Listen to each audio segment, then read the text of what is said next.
Sakhi's and సకాస్, welcome to my channel PT with VSK.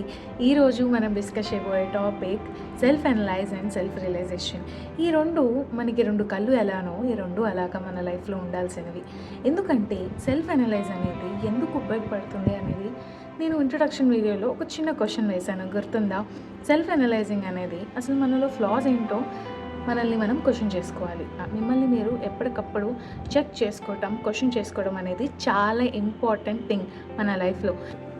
Because మనల్ని మనం క్వశ్చన్ చేసుకున్నప్పుడే మనలో ఉన్నవి ఏంటో మనకు అర్థమవుతాయి. బికాజ్ వెన్ సంబడి ఆస్కస్, నువ్వు ఎందుకు ఇలా ఉన్నావు, ఏంటి నీ పొజిషన్ ఏంటి, నీ తీరేంటి, ఎందుకు ఇలా చేస్తున్నావు అన్నప్పుడు ఇట్స్ లైక్, అవును నేను ఎందుకు ఇలా ఉన్నాను అన్న థాట్ అప్పుడు రాకూడదు కదా.